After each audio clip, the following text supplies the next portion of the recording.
Sarah Martinez had always been different from other girls her age. While her classmates worried about prom dresses and college applications, she spent weekends at the shooting range with her grandfather, a Vietnam War veteran who taught her that precision wasn't just about pulling a trigger, it was about patience, breathing, and understanding the heartbeat of distance. Growing up in a small Texas town where military service was considered the highest honor, Sarah dreamed of following in her grandfather's footsteps. But, unlike him, she wanted to be more than just another soldier. She wanted to be elite. She wanted to be a sniper. The day she turned 18, Sarah walked into the Army recruitment office with determination burning in her chest.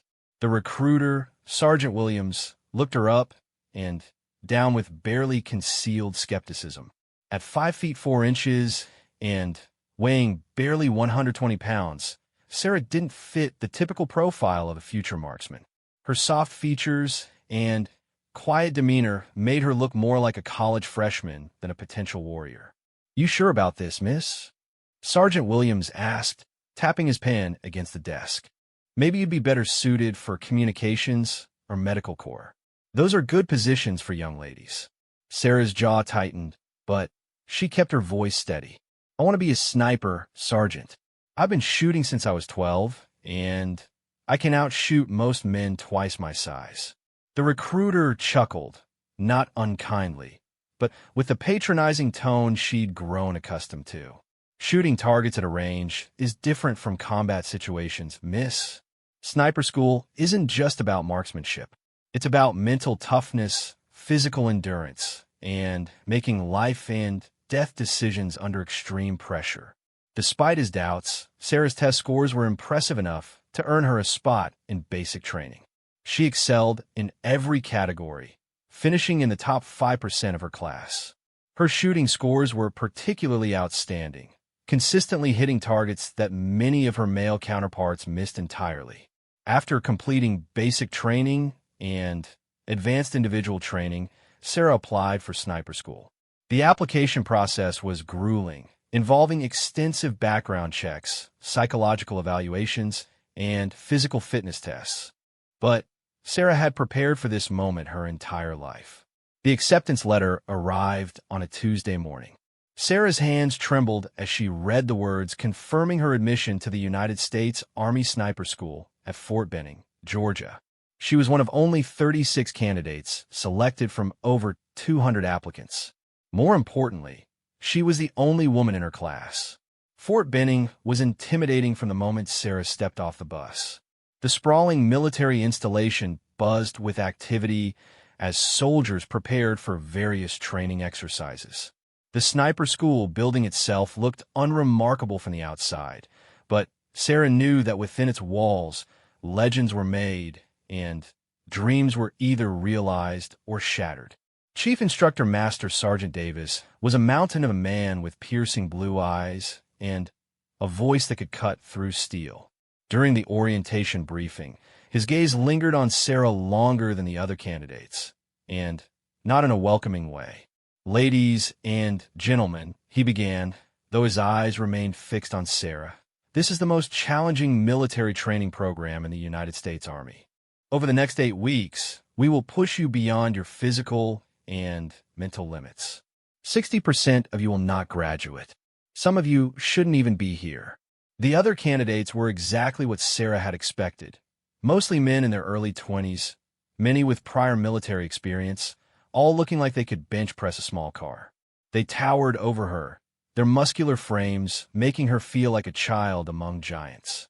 During the first week, the instructors focused on marksmanship fundamentals. Sarah quickly proved that her grandfather's training had been thorough. The ghillie suit construction and camouflage training required candidates to remain motionless for hours while instructors searched for them using thermal imaging and other detection methods. Sarah's smaller frame, which many saw as a disadvantage, actually proved beneficial in these exercises. She could squeeze through spaces that larger candidates couldn't navigate and required less camouflage material to become effectively invisible.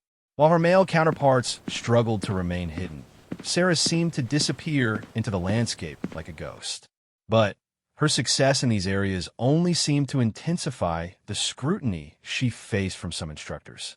During practical exercises, they would position themselves directly behind her, watching every movement, every decision, waiting for her to make a mistake that would justify their preconceived notions about women in combat roles. The psychological pressure was relentless. Instructors would make comments about her appearance, question her motivations for being there, and constantly remind her that she was taking a spot that could have gone to a real soldier. They suggested she was only there to prove a point about gender equality rather than genuine dedication to the mission. One particularly difficult morning during the third week. During a stalking exercise where candidates had to approach within 200 yards of instructors without being detected, Sarah executed a flawless approach. She had spent 6 hours crawling through dense brush, timing her movements with wind patterns to mask any sound. When she finally reached the designated position, she was completely invisible to the naked eye. However, when she fired the required shots at the target, Instructor Sergeant Coleman claimed he had spotted her movement and declared her exercise a failure. Sarah knew this was impossible. She had been perfectly concealed and had followed every protocol precisely. But arguing with an instructor was grounds for immediate dismissal, so she accepted the failing grade in silence. Similar incidents continued throughout the following weeks. Equipment would mysteriously malfunction during her exercises, forcing her to restart complex procedures. Her sleeping area was subjected to additional inspections that disrupted her rest. During team exercises, she was often paired with candidates who openly questioned her abilities and made her job more difficult through passive resistance. The breaking point came during the 6th week, during a critical evaluation exercise known as the unknown distance test. Candidates were required to engage multiple targets at various ranges without prior knowledge of the distances involved. Success required perfect calculation of ballistics, environmental factors, and target assessment under extreme time pressure. Sarah had prepared extensively for this exercise. She understood the mathematics involved better than most of her classmates and had practiced similar scenarios countless times. When her turn came, she approached the firing position with confidence, methodically calculating each shot and engaging targets with precision that impressed even her harshest critics. Her first 4 shots were perfect hits, each finding its mark despite challenging conditions. The 5th and final target was positioned at an estimated 800 yards, partially concealed behind vegetation with a significant crosswind affecting trajectory. Sarah took her time, feeling the wind against her face, calculating the necessary adjustments, and slowly squeezing the trigger. The shot felt perfect from the moment it left the barrel. Through her scope, she watched the bullet's path and saw it impact exactly where she had aimed. The target fell, indicating a successful hit. Sarah smiled for the first time in weeks, knowing she had just demonstrated her capabilities beyond any doubt. But when the scores were announced that evening, Sarah's name appeared on the failure list. According to the official results, her final shot had missed the target entirely. She stared at the posted scores in disbelief, knowing with absolute certainty that her shot had been accurate. That night, Sarah requested a meeting with Master Sergeant Davis. She knocked on his office door at exactly 2,100 hours, as regulations required, and entered when commanded. The chief instructor sat behind his desk, surrounded by evaluation forms and candidate files. Candidate Martinez reporting as requested. Master Sergeant, Sarah said, standing at attention. Davis looked up from his paperwork, his expression neutral. What can I do for you, Martinez? Master Sergeant, I believe there's been an error in my evaluation scores for today's exercise. I respectfully request a review of my final target engagement. Davis leaned back in his chair, studying her face. Are you questioning the judgment of your instructors, candidate? No, Master Sergeant. I'm requesting clarification on a score that doesn't match my observed results.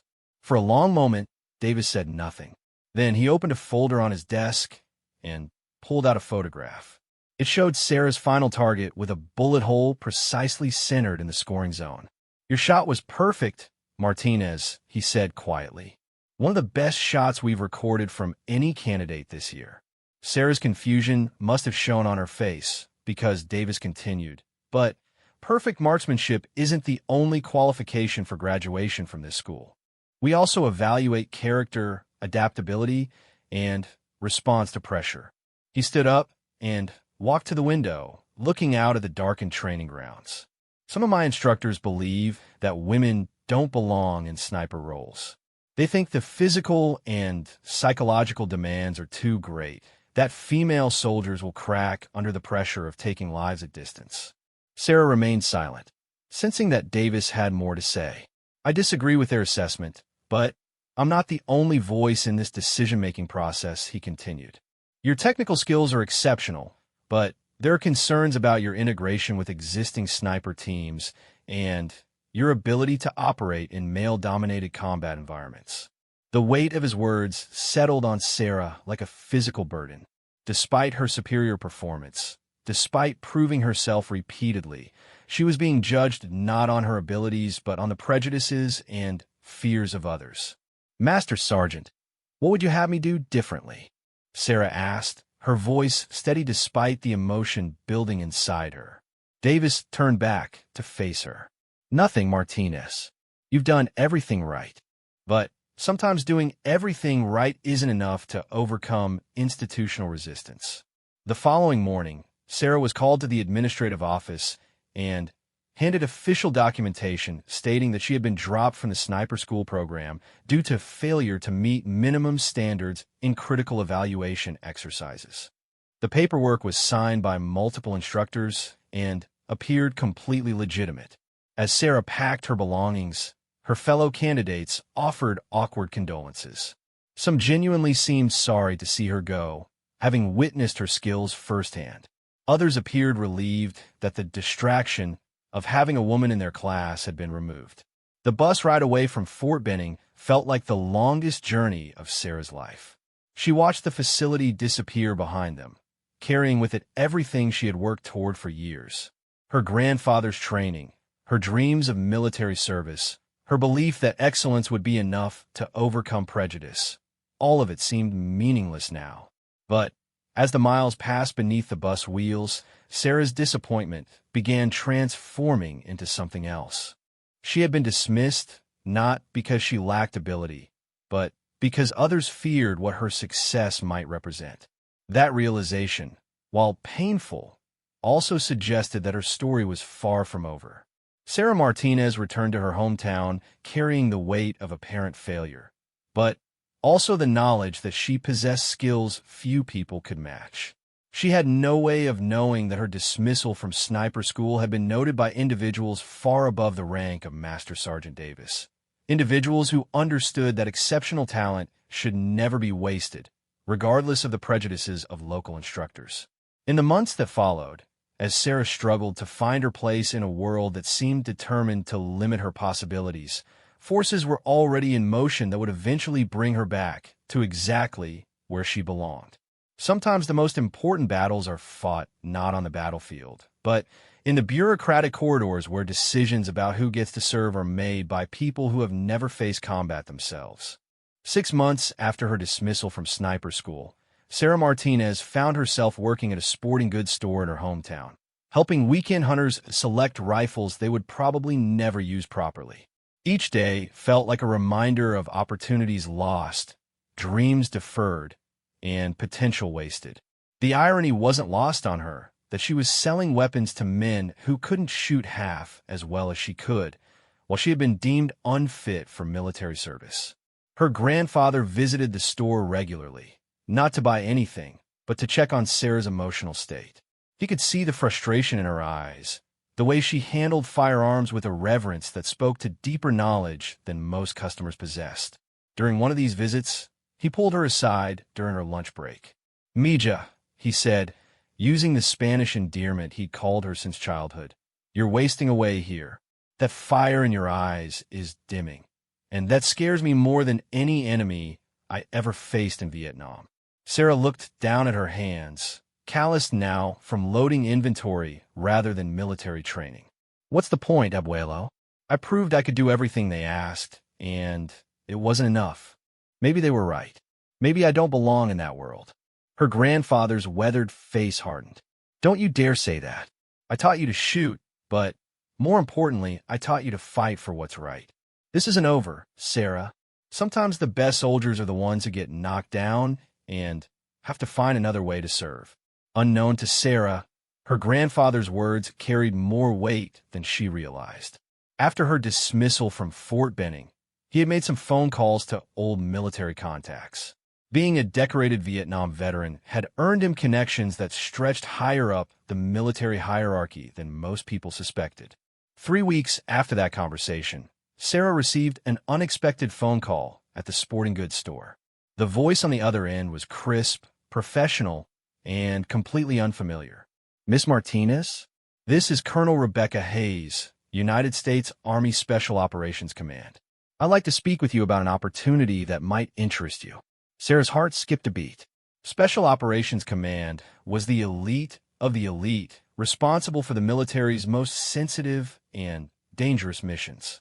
She had heard of Colonel Hayes, one of the highest-ranking women in special operations, with a reputation for identifying and developing exceptional talent regardless of traditional barriers. Yes, ma'am. I'm listening, Sarah managed to say, her hand trembling slightly as she held the phone.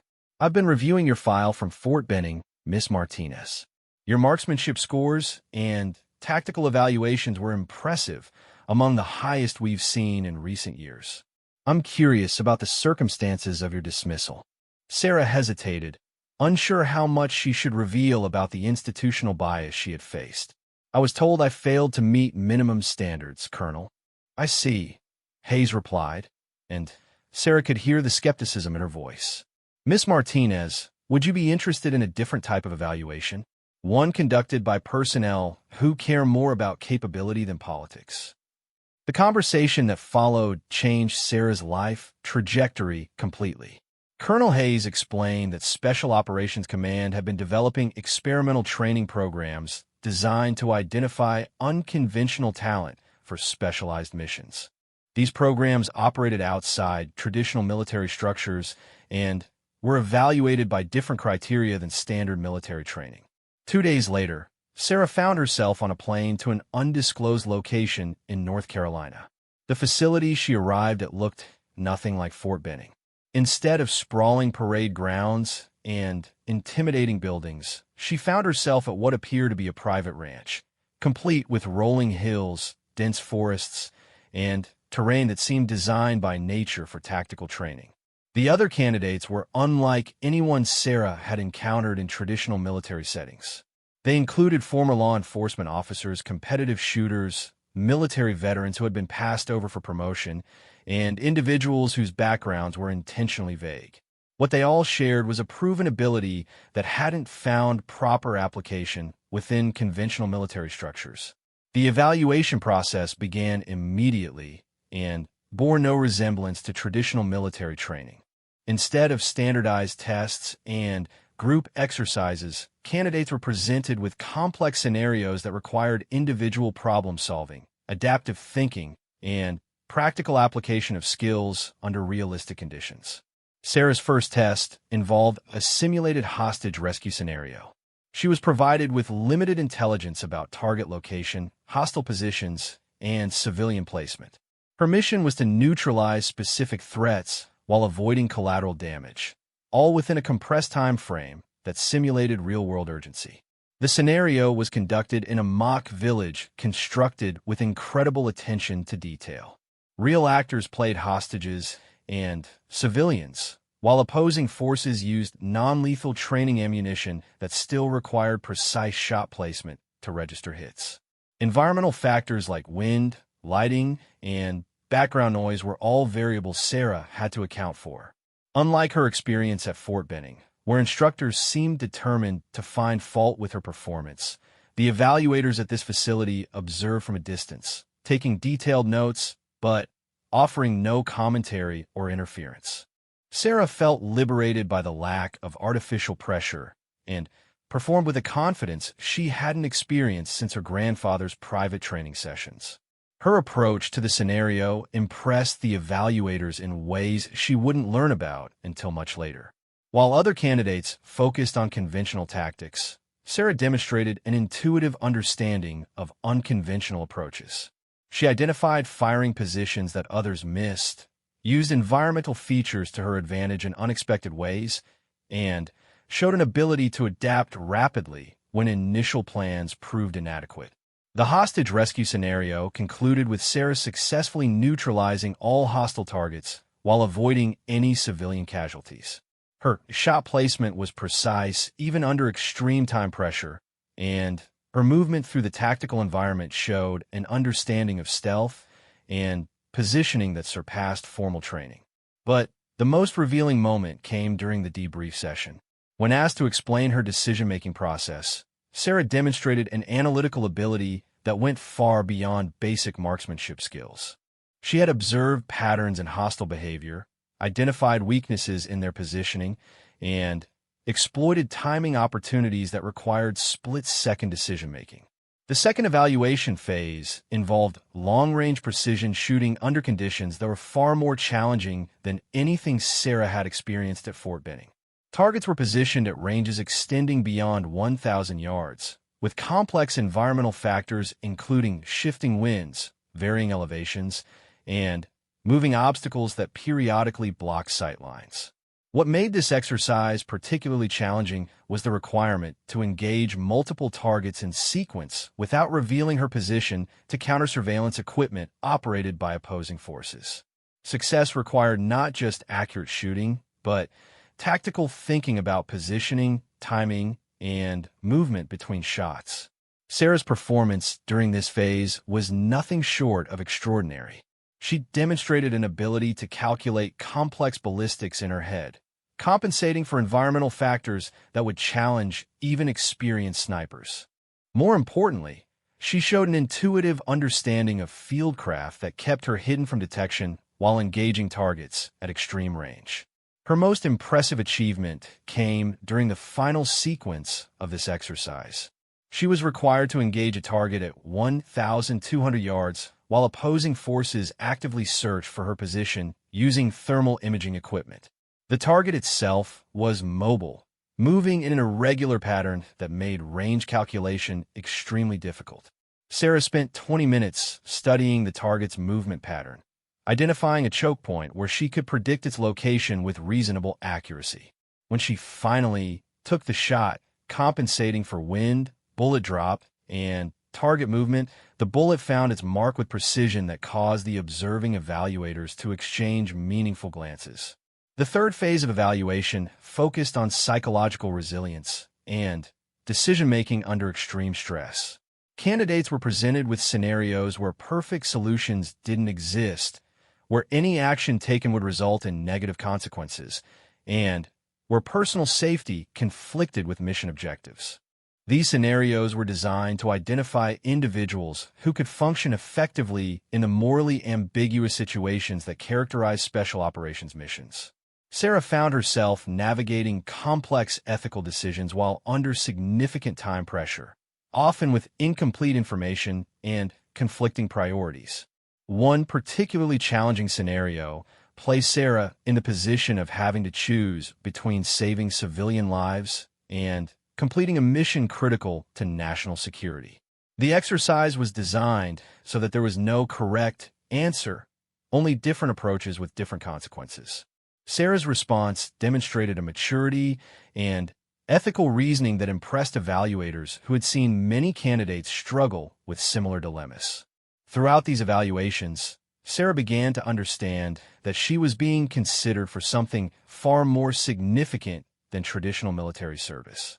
The scenarios she faced, the skills being tested, and the level of sophistication in the evaluation process all suggested involvement in operations that existed beyond public knowledge or conventional military structures.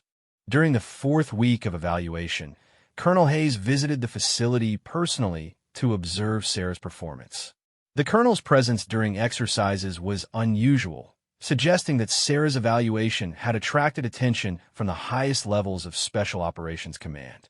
The exercise that day involved a complex infiltration scenario where Sarah had to gather intelligence while avoiding detection in a heavily monitored environment. The scenario simulated penetrating hostile territory to identify high-value targets for subsequent operations. Success required not just stealth and marksmanship, but intelligence gathering, communication, and extraction under hostile conditions. Sarah's approach to this scenario revealed capabilities that even she hadn't fully recognized in herself. She demonstrated an ability to think several steps ahead, anticipating countermeasures, and preparing alternative plans before they became necessary. Her movement through the hostile environment was virtually undetectable, and her intelligence gathering was thorough despite significant time constraints. When the exercise concluded, Colonel Hayes approached Sarah directly for the first time since her arrival at the facility. "Walk with me, Martinez," the colonel said, leading Sarah away from the other candidates and evaluators. They walked in silence for several minutes, following a path that led into the wooded hills surrounding the facility. Finally, Colonel Hayes stopped at a clearing that provided a panoramic view of the training area below. "Do you know why you're here, Martinez?" the colonel asked. "I was told this was an alternative evaluation process, ma'am. An opportunity to demonstrate capabilities that might not be properly assessed through traditional channels." Colonel Hayes nodded, but Sarah sensed there was more to the story. "That's true, but incomplete. You're here because certain individuals have identified you as possessing a very specific set of capabilities that are desperately needed for missions that most people will never hear about." The colonel paused, choosing her words carefully. "The dismissal from Fort Benning wasn't a failure, Martinez. It was a screening process. We needed to identify individuals who could perform under prejudice, overcome institutional resistance, and maintain excellence despite unfair treatment. Your response to that situation told us more about your character than any traditional evaluation could have." Sarah felt a chill that had nothing to do with the mountain air. "You're saying my dismissal was intentional?" "Not the specific circumstances," Hayes clarified. "The bias you faced was real and unacceptable. But your response to that bias, your determination to continue improving despite discouragement, and your refusal to accept limitations placed on you by others, those reactions identified you as exactly the type of individual we need for very particular missions." As they walked back toward the facility, Colonel Hayes explained that Sarah was being considered for assignment to a classified unit that operated in situations where conventional military approaches were inadequate. The unit's existence was known only to the highest levels of government, and its members were selected based on exceptional individual capability rather than traditional military criteria. That evening, Sarah received official notification that she had successfully completed the evaluation process. More significantly, she was offered immediate assignment to a unit designation that appeared nowhere in standard military documentation. Her new role would require her to maintain her current identity while developing skills that went far beyond anything taught in conventional military training. The irony was profound. 6 months earlier, Sarah had been dismissed from sniper school as unsuitable for military service. Now she was being recruited for operations so sensitive that her very existence within the military structure would be classified information. As Sarah prepared to enter a world she could never have imagined, she realized that her grandfather had been right. Sometimes the best soldiers were indeed the ones who got knocked down and had to find another way to serve. Her path to military service hadn't followed traditional routes, but it had led her to exactly where her unique capabilities were most needed. 2 years after joining the classified unit, Sarah Martinez had become someone entirely different from the young woman who had been dismissed from Fort Benning. Her official military record showed her assigned to a routine intelligence analysis position, but the reality of her work involved missions that pushed the boundaries of conventional warfare and international law. The unit, known only by the designation Crossroads, operated from a facility that didn't appear on any official maps. Its members were individuals who possessed exceptional capabilities, but couldn't function effectively within traditional military structures. They were the misfits, the overlooked, the underestimated, and they had become the most effective special operations force in the United States military. Sarah's transformation had been dramatic. Her marksmanship skills, already exceptional, had been refined to levels that bordered on supernatural. She could consistently hit targets at ranges exceeding 1,500 yards under adverse conditions. But, more importantly, she had developed the tactical intelligence and emotional resilience necessary for operations where failure meant not just mission compromise, but international incidents. Her first major operation had taken place in a Central Asian country, where a terrorist cell had captured an American diplomat. Conventional military rescue was impossible due to political sensitivities, and the location of the hostage was unknown. Sarah's mission was to infiltrate the region, locate the target, and provide support for a rescue operation that officially would never happen. The mission required Sarah to pose as a freelance journalist, a cover identity that had been developed over months of preparation. She spoke the local language fluently, understood cultural nuances that would make her presence believable, and carried equipment that served dual purposes for both journalism and tactical reconnaissance. The operation lasted 3 weeks. Sarah spent the first week establishing her cover identity, meeting with local contacts, and gathering intelligence about terrorist activities in the region. Her journalism background was convincing enough that she gained access to areas where military personnel could never operate, and her presence raised no suspicion among locals or hostile forces. During the second week, Sarah identified the location where the diplomat was being held. The compound was heavily defended and situated in terrain that made conventional assault extremely difficult. Sarah's reconnaissance revealed security patterns, identified key personnel, and mapped out potential approach routes for the rescue team. But it was during the third week that Sarah's true capabilities were tested. The terrorist cell discovered evidence of American intelligence activities in the region and began moving the hostage to a new location. The rescue window was closing rapidly, and conventional surveillance methods were inadequate for tracking the movement. Sarah made the decision to position herself along the likely evacuation route and provide real-time intelligence to the rescue team. This required her to expose her position and operate without backup in hostile territory. If she was discovered, her presence would create an international incident that could destabilize relations throughout the region.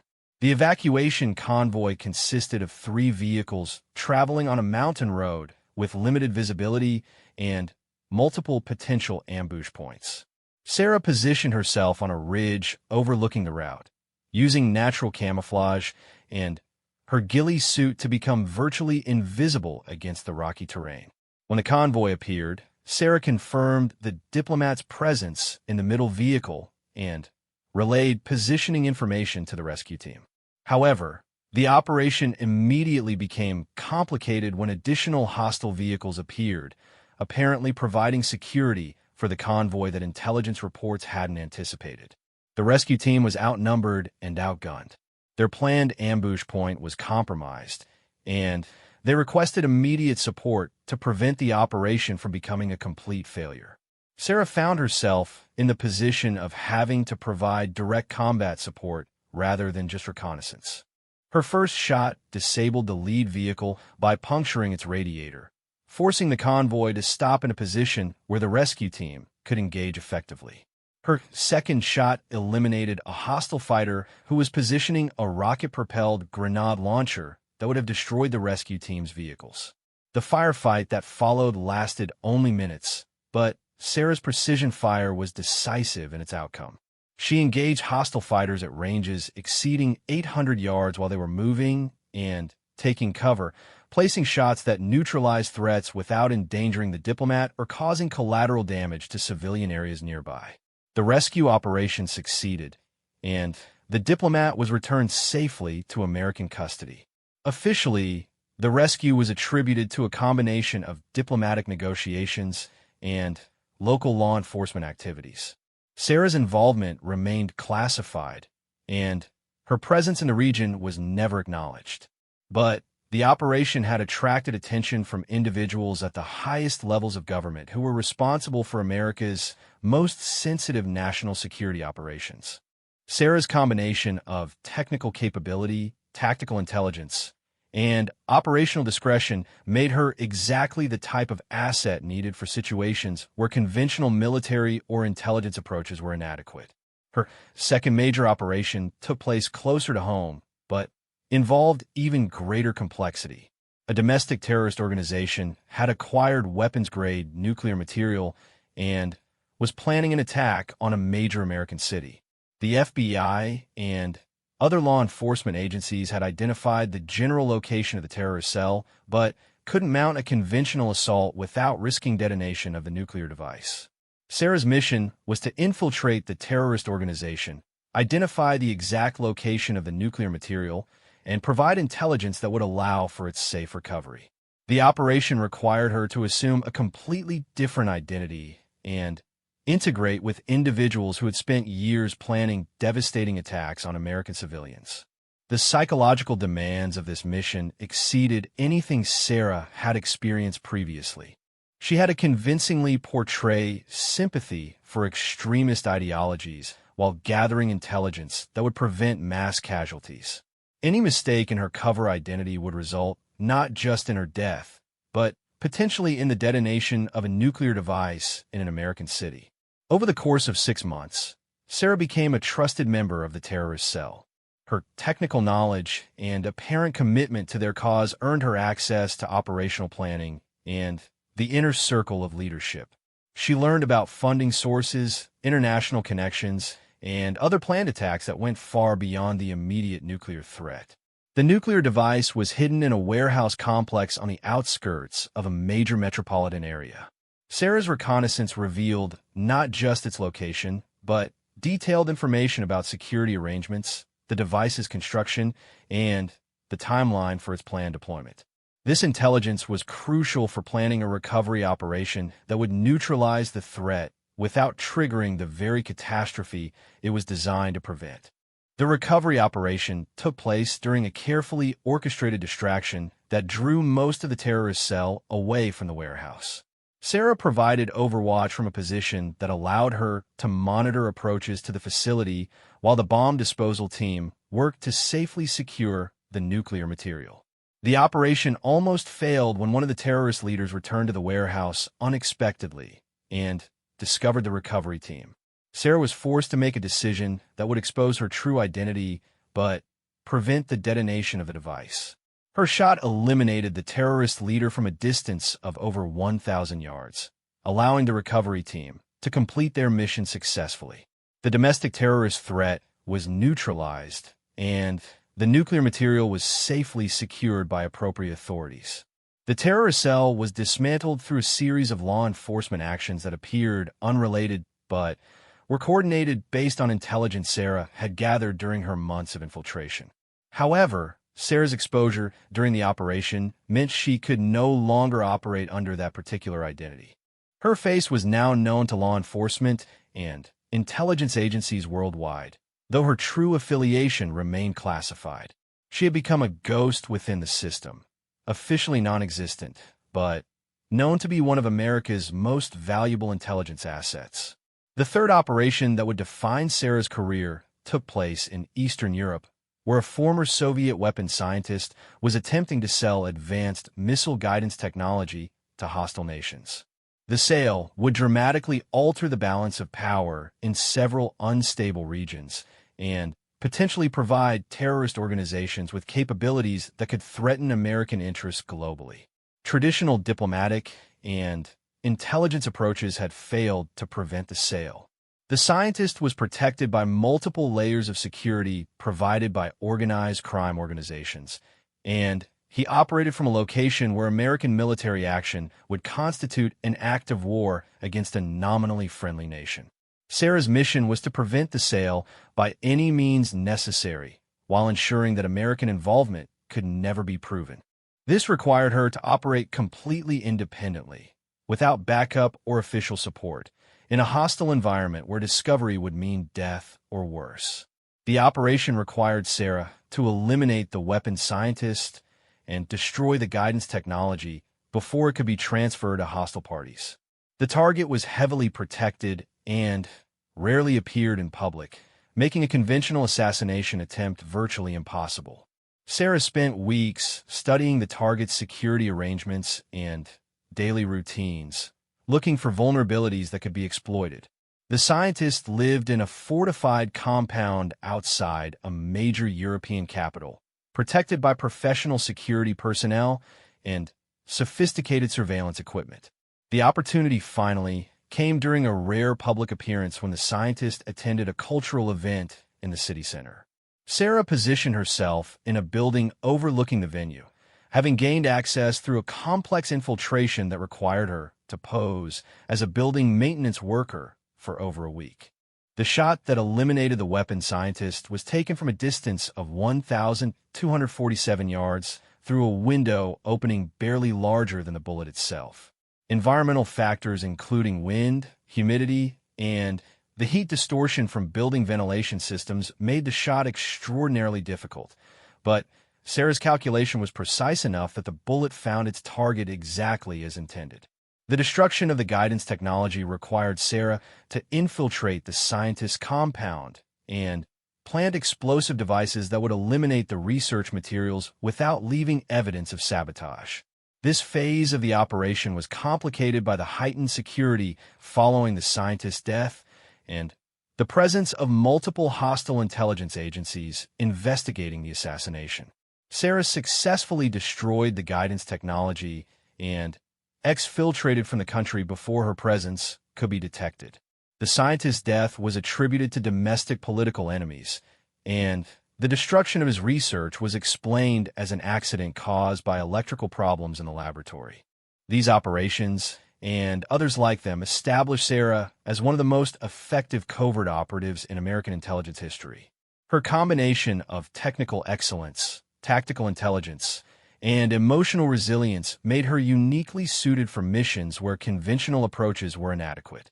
But Sarah's most significant contribution came not from individual operations, but from her role in transforming how the American military identified and developed unconventional talent.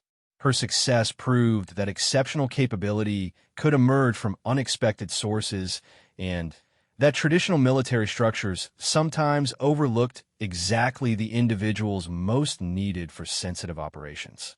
3 years after her first classified mission, Sarah was approached by Colonel Hayes with an opportunity that would complete the circle of her military career. The Army was developing a new training program designed to identify and develop operators for missions that required capabilities beyond conventional military skills. They needed someone to help design and implement training methods that would identify the next generation of unconventional warriors. Sarah's new role required her to work directly with the same institutions that had once rejected her, but now from a position of authority that commanded respect from even the most skeptical traditionalists. Her classified service record, though its details could never be revealed, provided credibility that opened doors previously closed to anyone who didn't fit conventional profiles. The irony wasn't lost on Sarah when she found herself back at Fort Benning, but this time as an instructor rather than a student. Master Sergeant Davis, now approaching retirement, was among the first to welcome her return. Their conversation in his office carried echoes of their previous meeting, but the power dynamic had shifted completely. "I knew you were special, Martinez," Davis admitted during a private conversation. "But I had no idea how special until Colonel Hayes explained what you've accomplished. Your dismissal from sniper school was the best thing that could have happened to you, and the worst thing that could have happened to conventional military training." Sarah's new training program revolutionized how the military identified potential special operations candidates. Instead of focusing on traditional physical and academic metrics, the program evaluated candidates based on adaptability, resilience, creative problem solving, and performance under unconventional pressure. The program's success rate was unprecedented. Candidates who would have been overlooked by traditional selection methods proved exceptionally capable when provided with appropriate training and opportunities.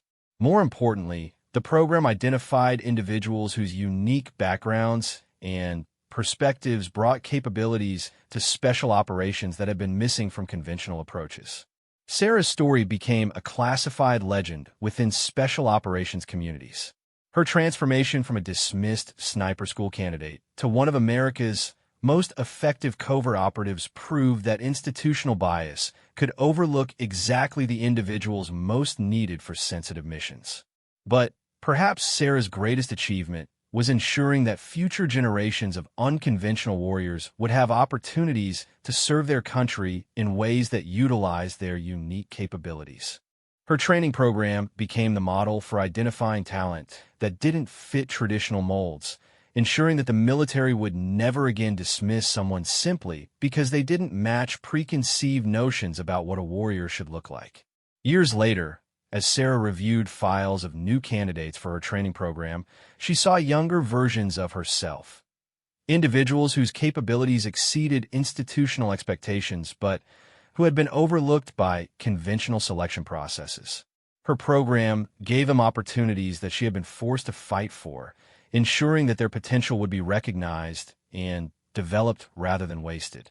The young woman who had once been told she wasn't suited for military service had become the architect of a system that would identify and develop the most capable special operations personnel in American history.